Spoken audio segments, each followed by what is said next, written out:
All right, Bobby says that I need to do an unboxing of my Father's Day gift that just arrived from the boys. So that is right down here. It is my new robot mower. Oops, get it in frame. So that's my new robot mower. And so we're going to open it up and see what we got.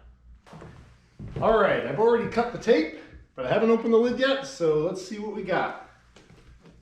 What I ordered was the Luba all-wheel drive 3000 robotic mower.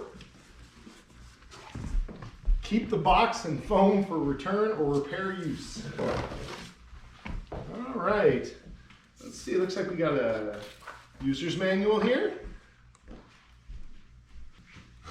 It's got every step in what, 1, 2, 3, 4, 5, 6, 7, 8, 9, 10, 11, 12 languages. That's why it's so thick. All right, let's see if we can pick up the next part. Looks like this comes out next.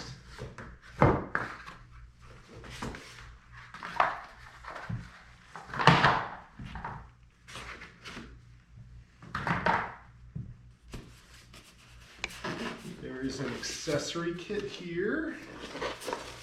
I might be able to leave that there. Let's try leaving them all. Let's see if I can pick this up. Some tubes there. Lots of accessory kits. We'll take them and set them aside.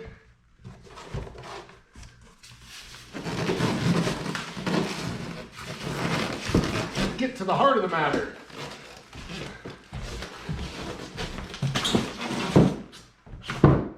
Woo! That thing looks like a race car. Okay, I think we got it figured out. I think this part comes out first. There we go.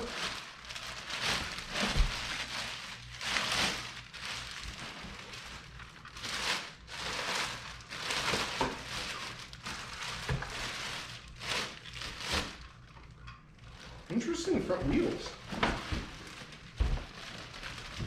Can you pull the plastic off, please? There we go. That's the mower. Really? Oh, there's sideways moving wheels. Look at that. So very interesting front wheels because they're ones that will go sideways, like this. Not just forward and back. So that way it can turn without having to turn the wheels. That's kind of cool. All right, the other thing that's in the box is the charging station. Oh, I see. It actually comes out the bottom. There we go.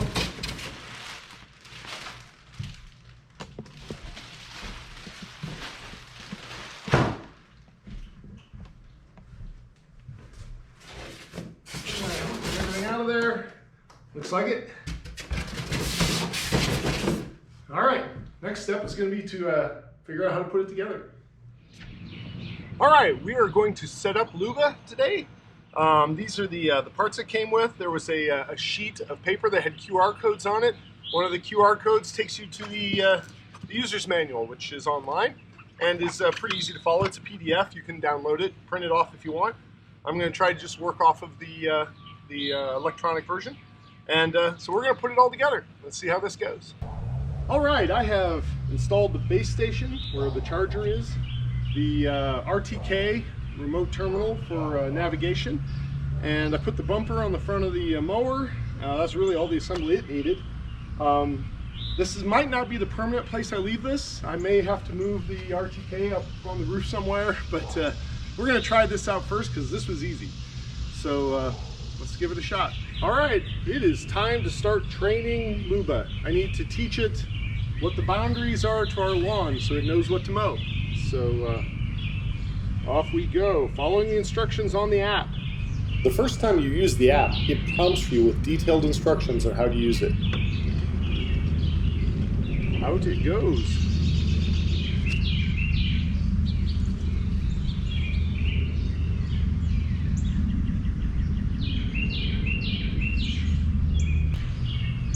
Oh, I see. There we go.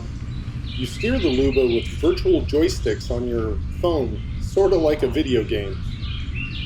It takes some getting used to and certainly some practice. Other way.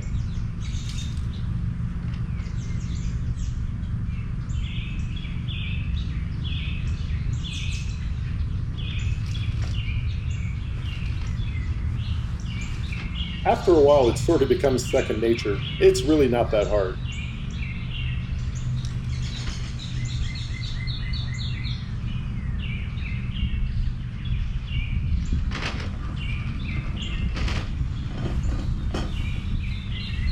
And off we go.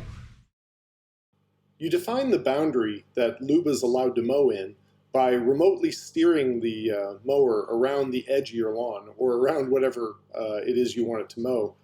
You can create a number of different zones in your lawn, and then it can mow them each separately.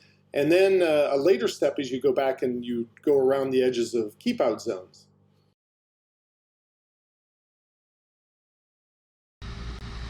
It's mowing!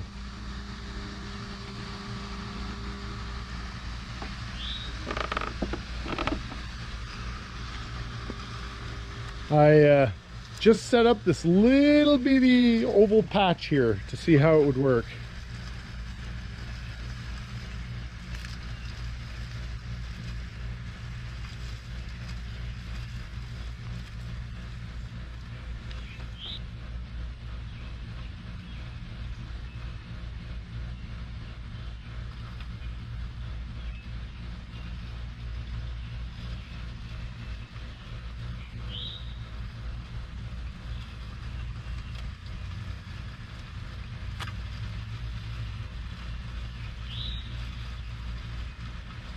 And yes, it's actually running. It doesn't make much noise, does it?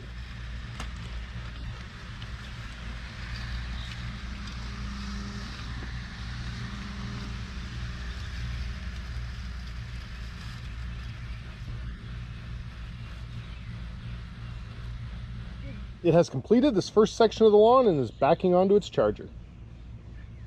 There we go. It's done and recharging. It has mowed this little piece of lawn right here. Awesome.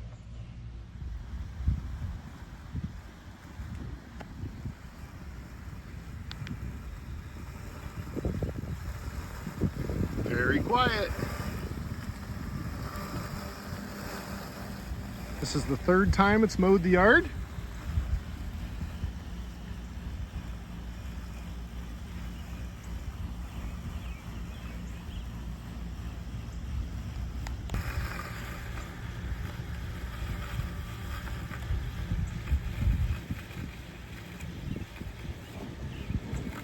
It got rained on a little while ago, so it's a little dirty, and as you might be able to hear, there's quite a bit of thunder around. More rain is coming quickly. Gonna probably have to call it a day here pretty soon. Luba has a rain detector and can automatically return to its docking station if it detects rain. You can see the cross hatching in the yard here nicely. You can see where it went last time and where it's going this time. Very cool.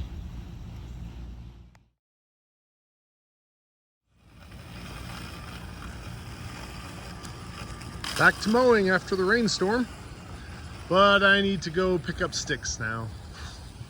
Small sticks are the Achilles heel for Luba. They fall down off of our oak trees, and they're too small for its sensors to detect, but they're just big enough that they can jam its rotor. And so a couple of times now we've had it get a stick wedged in it. It reports back to the app that there's a big power draw, and we can go out and remove it, and it doesn't do any harm, but it's annoying.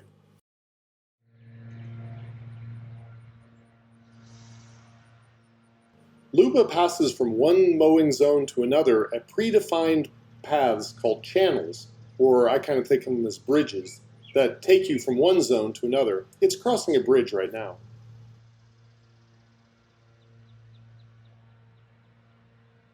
Luba is setting off to mow the front yard. Luba mows the boundary of your mowing zone first. You can set it to different times, but it defaults to looping around 4 times. Once it's completed the boundary, then it will go back and forth in straight lines. And you can adjust the angle that the lines take. So, and you can have different scheduled mowing times. So you can mow once a week in one direction, and then later in the week you can have it mow in a different direction.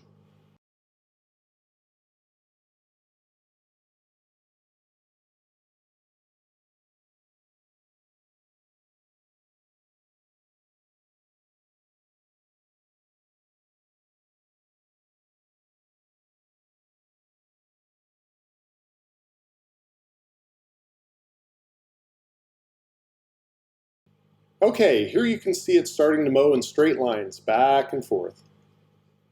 It just goes right back and forth, keeps track of where it's been. It overlaps a little bit with the previous pass so you don't miss anything. And I'm going to speed this up because otherwise this takes a very long time because Luba is not very fast. And I'm already speeding it up a little, but we're going to go faster.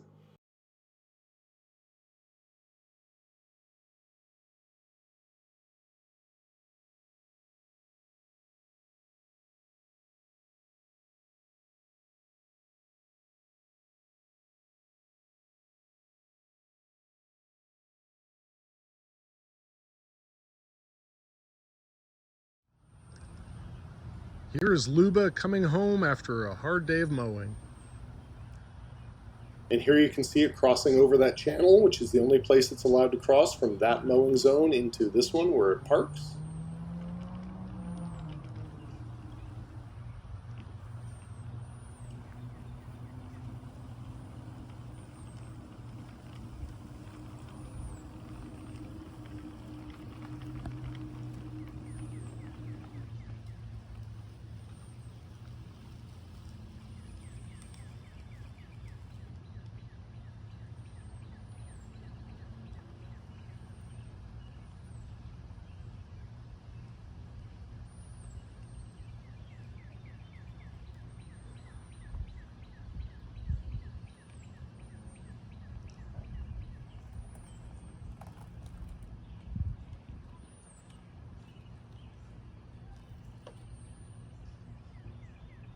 All done.